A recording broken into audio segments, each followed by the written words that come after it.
ठराकीन मालिकेच्या आजच्या भागामध्ये आपण पाहणार आहोत की आता भाग्याची साडी वगैरे नेसून तर झालेलीच असते, पण भाग्याला अजून पुढची तयारी करायची असते. म्हणजेच आता भाग्याला बाकी तिच्या मैत्रिणी ज्या आहेत ना, त्या सुंदर अशा तयार करून देत असतात, पण भाग्याला प्राजक्ताच्याच आतून तयार व्हायचं असतं आणि त्यासाठी ती आता हे सगळं काही प्लॅनिंग करत असते. म्हणजेच तिला असं वाटतं की काही झालं तरीसुद्धा ना, आपण प्राजूच्याच हाताने तयार झाल्यानंतर आपल्या चेहऱ्यावर ग्लो येईल. तेव्हाच ना नेमकी प्राजू रूममध्ये येते. प्राजू रूममध्ये आल्याबरोबर भाग्या खुश होते आणि भाग्या प्राजूला सांगत असते की बरं झालंस तू आलीस, चल ना मला आता थोडंसं तयार करून दे. आणि असं बोलून ती आता तिच्यासोबत आता तिला सांगते की मला मेकअप आणि करून दे, जसं आपलं आधी ठरलं होतं ना, अगदी तसंच आपल्याला करायचं आहे. हेही आता ठरलेलं असतं. आणि मग जेव्हा या सगळ्या काही गोष्टी ठरतात ना, तेव्हा मात्र आता प्राजक्ताला रडू येत असतं. प्राजक्ता रडत असतानाच ना भाग्याला घट्ट मिठी मारते, कारण आता भाग्याचं लग्न होणार आहे आणि भाग्या तिला सोडून जाणार आहे. हे कुठेतरी आता तिच्या मनामध्ये खटकत असतं, पण आता तिला हा राग येत असतो मुळात की तिला या लग्नात सुद्धा सहभाग घेता येणार नाही आहे आणि त्यामुळेच ना तिला नको नकोसं झालेलं असतं. तेच आता दुसरीकडे भाग्या प्राजक्ताला म्हणत असते की मला माहिती आहे माझं लग्न होणार आहे आणि या सगळ्या गोष्टींमुळे तुला त्रास होतोय ना, तुला रडू येतंय ना, पण नको काळजी करूस, मी तुला भेटायला येत जाईन, असं देखील आता ती तिला बोलत असते. तरीसुद्धा प्राजक्ता रडत असते. प्राजक्ताचे अश्रू फक्त भाग्याच्या लग्नामध्ये ती पोचू शकणार नसते ना, त्यामुळे असतात. पण प्राजक्ता आता भाग्याला म्हणत असते की चल ये, मी तुला ना छान तयार करते. आणि असं बोलून आता ती तिला तयार करायला एका जागेवर बसवते. आणि मग काय साडी वगैरे तर नेसवलेली असते.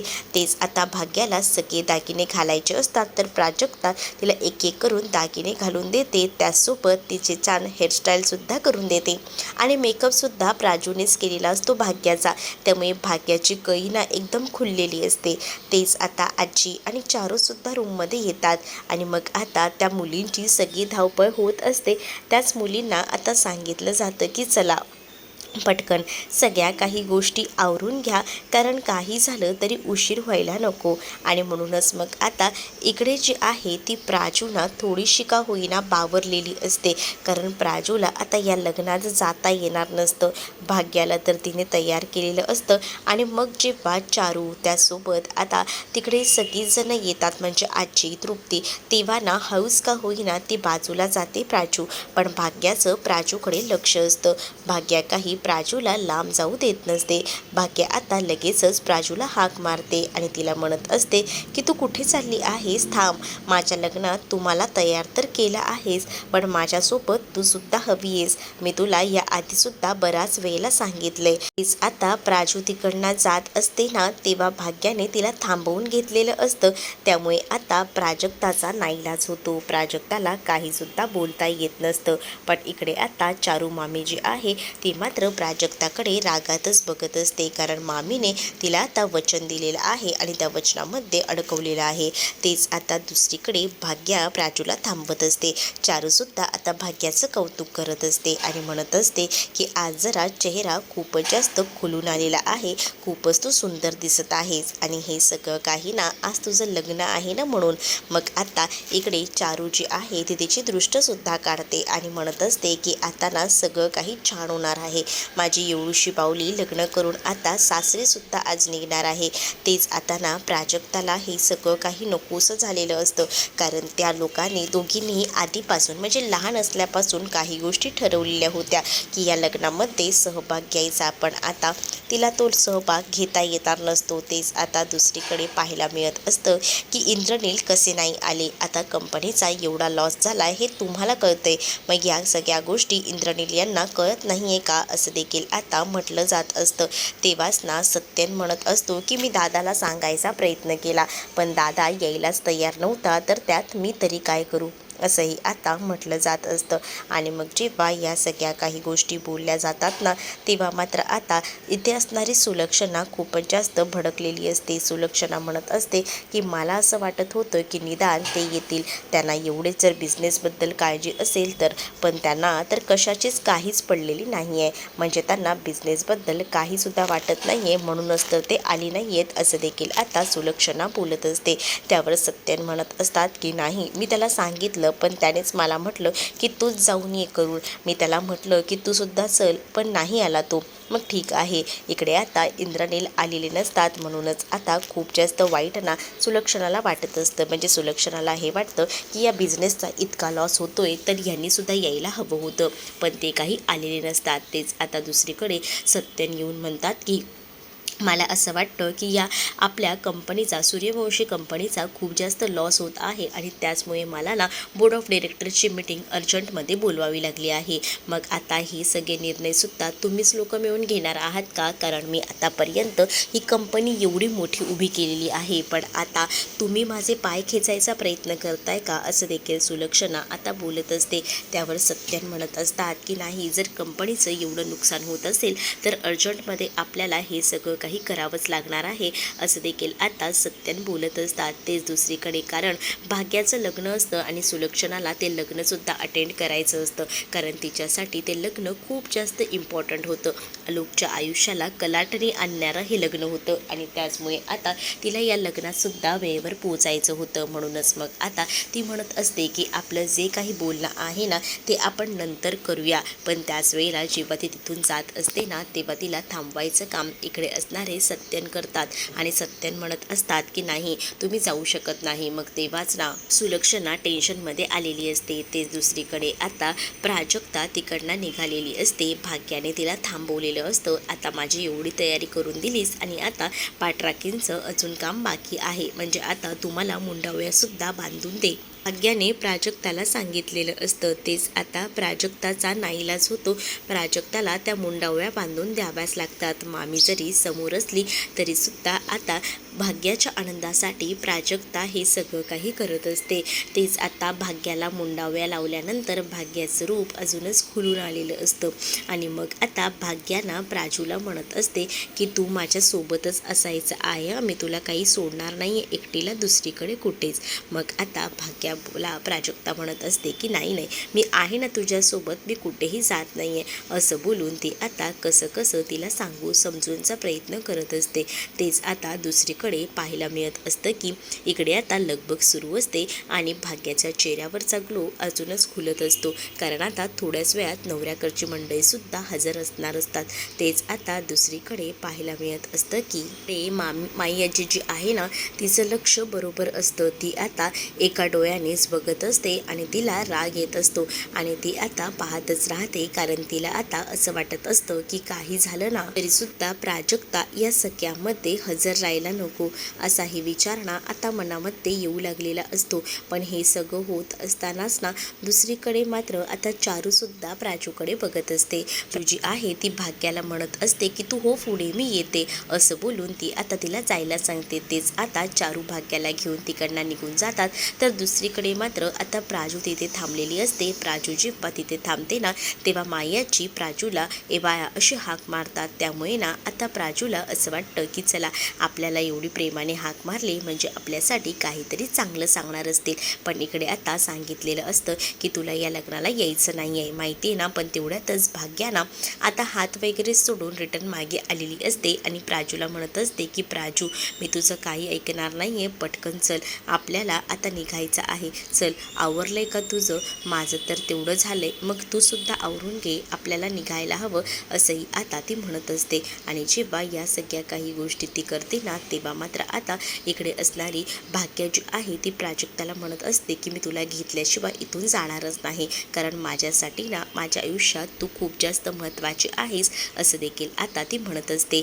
तेच आता प्राजक्ताला फक्त एकच ऑप्शन तिथे दिसत असतो. प्राजक्ताला असं वाटत असतं की आपण आहे ना काहीतरी करून आहे ना इथे जर काही केलं नाही तर आपल्याला ही घेऊन जाणार, आणि त्याचसाठी ती आता प्लॅनिंग करू लागते. म्हणजेच ना ती आता मुद्दामून वरतून बॅग काढायचा प्रयत्न करत असते. ती म्हणत म्हणत असते की बघ ना, मी बॅगसुद्धा भरली नाही आहे, पण आता बॅग पण भरायला हवी ना, म्हणूनच मी बॅग वगैरे घेते. बॅग घेतली तर कसं पटकन सगळं सामान भरता येईल, पण ती बॅग ना पूर्णपणे भरलेली असते. मग आता एवढी जड बॅग काढू नकोस असं देखील आता भाग्या प्राजक्ताला सांगत असते. पण प्राजक्ता मुद्दामून ती बॅग काढते, कारण ती बॅग जर पडली तर आता तिच्या लग्नात तिला जाता येणार नाही, हाच त्याच्या मागचा उद्दिष्ट असतो. आणि त्यासाठी तिने मुद्दामून ना ती बॅग पाडून घेतलेली असते. आणि ती बॅग जेव्हा तिच्या पायावर पडते तशी आता प्राजक्ता जोरजोरात कळवळते. प्राजक्ता जशी कळवळते ना जोरात, तशी आता तिथे आता भाग्या आलेली असते. आणि भाग्या प्राजूला म्हणत असते की काय झालं. मग आता भाग्या प्राजूवर ओरडते आणि म्हणते की मी तुला सांगितलं होतं की नको असं करूस, पण तू माझं ऐकशील तर खरं ना. काय गरज होती वर चढून हे सगळं काही करायची, लागलं ना पायाला, किती लागले ते बापरे, असं बोलून ती आता तिचा पाय वगैरे सगळं काही व्यवस्थित बघत असते. आणि तेव्हाच ना ती तिच्यावर ओरडते सुद्धा, अगं माझं लग्न आहे आणि तू हे सगळं काही काय करून बसलीत. आता तृप्तीसुद्धा येते आणि तृप्ती म्हणत असते की काय आता ही बॅगसुद्धा पाडली का, काय यार एकावर एक अपशकुन घडतातच आहेत का, असं तृप्ती आता बोलत असते. तेच भाग्या तृप्तीवर ओरडते आणि काय गं तुझं सारखं सारखं अपशकुन इथे प्राजूच्या पायाला लागले आणि त्याचं तुला काहीच पडलेलं नाही आहे का, असं देखील आता इकडे असणारी भाग्या जी आहे ती बोलत असते. पण आता चारूच्या लक्षात आलेलं असतं की हे सगळं का आणि कशासाठी करून घेतलं आहे प्राजूने ते, कारण प्राजूला ना भाग्याच्या लग्नासाठी जायचं नसतं आणि तिला आता कारण भेटत नसतं आणि त्यासाठी तिने हे सगळं काही प्लॅनिंग केलेलं असतं. तेच आता भाग्या नाराज होते, कारण प्राजूच्या पायाला लागलेलं असतं. प्राजूच्या पायाला लागल्याबरोबर तिचा जीव नुसता वरखाली होत असतो. तेच आता इथे मामासुद्धा येतात आणि मामाही आता प्राजूचा पाय बघू लागतात. प्राजूचा पाय जेव्हा ते बघतात ना, तेव्हा ते म्हणत असतात की हे काय किती लागले, बापरे हे बहुतेक फ्रॅक्चर नसायला हवं, असंच देखील आता ते म्हणत असतात. काय गं तुला पण प्राजू आताच या सगळ्या काही गोष्टी करायच्या होत्या का, काय गरज आहे गं तुला या सगळ्या काही गोष्टी आताच करायची, बघितलंस का तुझ्यामुळे काय काय म्हणून सहन करावं लागते, असंही आता इथे असणारी तृप्ती बोलत असते. मग तेव्हाच ना इथे आता भाग्या म्हणत असते की आपण पटकन ना डॉक्टरांकडे घेऊन जाऊया. डॉक्टरांकडे घेऊन जायचं जेव्हा ठरतं तेव्हा मात्र आता तिथे भाग्या हे सगळं काही बोलत असते. तेच प्राजू म्हणत असते की तू अशाला तेच डॉक्टरकडे, तिकडे डॉक्टरकडे उशीर झाला तर लग्नाचा मुहूर्त मिस होईल, त्यापेक्षा तू येऊ नकोस. पण आता भाग्याला प्राजक्ता लग्नामध्ये हवी असते. ती सरळ म्हणते की तू जर लग्नाला नसशील ना तर मला सुद्धा लग्नाला नाही जायचं आहे. पण तेव्हाच ना कसं कसं तिला समजावलं जात असतं आणि तिला सांगितलं जात असतं की असं सगळं काही बोलू नकोस, असं बोललीस तर कसं चालणार आहे. मग इकडे आता दुसरीकडे पाहायला मिळत असतं की आता प्राजू जी आहे ती म्हणत असते की माझ्या पायाला लागलंय ना, त्यापेक्षा मी एक काम करते, मी स्नेहासोबत जाते, स्नेहा आहे ना, स्नेहा मला घेऊन जाईल, असं बोलून ती आता तिला बोलायचं टाळत असते. आणि ती म्हणत असते की चालेल स्नेहा तू मला घेऊन चल हा. मग आता स्नेहा जी आहे ती आता लगेच प्राजूला तिकडनं घेऊन जाते, कारण प्राजूकडे जे आहे ती आता तिथून जाण्या वाचून पर्याय उरलेला नव्हता आणि त्याचसाठी तिने मुद्दामून हे सगळं केलेलं होतं. तेच आता दुसरीकडे पाहायला मिळत असतं की इकडे ना आता सुलक्षणाला लग्नाला जायचं असतं, पण सत्यांनी जाऊ दिलेलं नसतं, कारण बोर्ड ऑफ डायरेक्टरची मीटिंग आहे असं म्हटलेलं असतं. मग आता सुलक्षणा म्हणत असते की मला ह्या लग्नासाठी जायचं आहे, पण तिथेसुद्धा तुम्ही अडवणूक करताय, ठीक आहे एवढी महत्त्वाची आहे काही मीटिंग. तेव्हाच ती सगुणाला पुढे बोलवून घेते आणि सगुणाला म्हणत असते की पटकन जायचं आणि माझं एक काम करायचं. आणि मग सगुणाला ती सांगत असते की तुला ना एक महत्त्वाचं काम करायचं आहे, ते म्हणजे लग्नात जायचं आणि लग्नात तिथे काही अडलं तर मला सांगायचं, पटकन मला फोन करायचा, असं देखील आता तिने सांगितलेलं असतं. जेव्हा आता या सगळ्या काही गोष्टी ती सांगते तेव्हा सगुणा लगेच लग्नाला जायला निघते. तेच आता सुलक्षणा घरीच थांबलेली असते. इकडे आता नेहाच्या गाडीने प्राजक्ताला हॉस्पिटलला न्यायचं ठरतं. तेच आता भाग्या जी आहे ती आपला मोबाईल प्राजूला देते आणि काही झालं तरी मला फोन कर, तू आल्याशिवाय मी लग्नाला काही उपस्थित राहणार नाही आहे, लग्न करणार नाही आहे, या गोष्टी आता सांगितलेल्या असतात. आणि जेव्हा हे सगळं काही सांगितलं जातं ना तेव्हा मात्र आता इकडे भाग्याकडे सगळीजणं पाहू लागतात. प्राजूने हे सगळं काही मुद्दामून केलेलं होतं. प्राजूला असं वाटत होतं की जर आपण या लग्नापासून जर वेगळं राहायचं असेल तर असंच काहीसं करावं लागेल आणि त्यामुळेच ना आता ती लांब झालेली असते. तिला असं वाटत असतं की या सगळ्या गोष्टी आपण जेव्हा सक्सेसफुली करू तेव्हाच तर आपल्याला या लग्नापासून वेगळं राहता येईल आणि यासाठी तिने हे सगळं काही केलेलं असतं. तेच तृप्ती म्हणत असते की बघ आता लवकर यायला जमलं तर लवकर ये, कारण आता भाग्या तुझ्या वाचून काही लग्न करणार नाही, असंही तृप्ती बोलत असते. तृप्तीला काही गोष्टी कळत असतात, म्हणूनच ना तृप्ती हे सगळं काही बोलून दाखवत असते. दुसरीकडे प्राजक्ता आता भाग्याला म्हणत असते की मी तुला काय म्हणते ते ऐकतेस का? तू ना खूप सुंदर सुंदर असे फोटो काढलेस ना तर निदान मला ते तरी बघता येतील ना, म्हणून मी तुला सांगते. मग आता भाग्या म्हणते की मी तुझं काही ऐकणार नाहीये, तू जे काही बोलतेस ना ते चुकीचं आहे ना, तू मला हवी आहेस. काही झालं ना तरीसुद्धा या सख्यामध्ये मी फोटो वगैरे काही काढणार नाही आहे. जोपर्यंत तू नसशील ना तोपर्यंत मी एकटी काहीच करणार नाही आहे, असंही आता म्हटलं जातं. आणि मग जेव्हा या सगळ्या काही गोष्टी बोलल्या जातात ना तेव्हा मात्र आता प्राजक्ताला टेन्शन येतं की भाग्याला कसं समजवायचं, कारण भाग्याला ऐकण्याच्या मनस्थितीत नसते आणि त्याचसाठी ती ह्या सगळ्या काही गोष्टी तिला समजवायचा प्रयत्न करत असते. तेच आता दुसरीकडे पाहायला मिळत असतं की इकडे जी आहे ती प्राजक्ता पटकन निघत असते, कारण प्राजक्ताला दुसरा पर्याय नसतो तिथून जाण्यावाचून, कारण प्राजक्ताला हे लग्न अटेंड करायचं नसतं आणि त्याचसाठी तिने हे सगळं मुद्दामून जुळवून आणलेलं होतं. नेहा आता प्राजक्ताला घेऊन तिकडनं निघून जात असते. तेच आता भाग्याला ती शेवटचं बाय वगैरे बोलते आणि व्यवस्थित लग्न कर, पण भाग्याचा निर्णय ठाम असतो, जोपर्यंत प्राजक्ता येणार नाही तोपर्यंत लग्न करणार नाही. तेच आता भाग्य आतमध्ये असते, त्यावर तृप्ती मुद्दामून ना तिचे कान भरायचा प्रयत्न करत असते आणि म्हणत असते की बघितलंस का, या लग्नामध्ये तू तर नाहीच आहेस, पण बघितलंस या लग्नामध्ये प्राजूने काय केले, काय गरज होती तिला हे सगळं करायची. पायावर मुद्दामून तिने बॅग पाडून घेतली, मग आता ती लग्नात नसेल तर तू काय लग्न करणार आहेस का, असं देखील तृप्ती आता बोलून तिला भडकवायचा प्रयत्न करत असते. ते चारू तिथे येते आणि चारूना तृप्तीला बाहेर पाठवून देते आणि म्हणत असते भाग्याला की भाग्या आता जास्त विचार करू नकोस. भाग्या म्हणत असते की मला ना प्राजूचं टेन्शन आलंय, प्राजू कुठे राहिली, प्राजूचा काही फोन वगैरे आलाय का आई? नाही, प्राजूचा काही फोन वगैरे आला नाही. आणि तू असं तोंड पाडून बसणार आहेस का? थोड्याच वेळात तुझं लग्न आहे आणि आता मुलाकडची माणसंही कधीच येतील. तेवढ्यातच ना तिथे आता तृप्ती येते आणि सांगते की रोहनच्या घरची माणसं आली आहेत. मग आता लगेचच ना चारू जी आहे ती म्हणते की तोंडावर स्माईल ठेव, कारण आता मुलाकडची लोक आली त्यांचं औक्षण करायला मी जाते, असं देखील आता चारू जी आहे ती भाग्याला बोलते. पण भाग्याचा चेहरा काही खुलत नसतो, कारण तिला ना प्राजूची काळजी वाटत असते. ते दुसरीकडे आलोक जो आहे तो आता त्याला सारखी ना प्राजूची आठवण येत असते, त्याच्या डोळ्यासमोरून काही प्राजू जात नसते. मग तेच आता तो ना त्याचं स्केच काढायला तयार करतो आणि तेव्हाच ना पेन्सिलने न करता डायरेक्टच रंगाने तो स्केच काढायला सुरुवात करतो, म्हणजेच आता कलरिंग करत असतो. आणि तेव्हाच ना कलरिंग करत असताना तो प्राजक्ताचा फेस आठवत असतो आणि डायरेक्टच ना ब्लॅक कलरनेच आता तिचं फेस करायला घेत असतो. तेवढ्यातच ना त्याला आठवतं दुसरीकडे अंबिका त्याच्या औषधांची वेळ झालेली असते, म्हणून आलोकला औषधे घेऊन चाललेली असते. तेच त्याच्या रूमच्या बाहेर इकडे आता सत्याने अंबिकाला म्हटलेलं असतं की अंबिका चल आपण गप्पा मारूया. तर अंबिका म्हणत असते की अहो आता कुठे, तुमची तर महत्त्वाची मीटिंग आहे ना, मग मीटिंग संपली की आपण मारूया ना.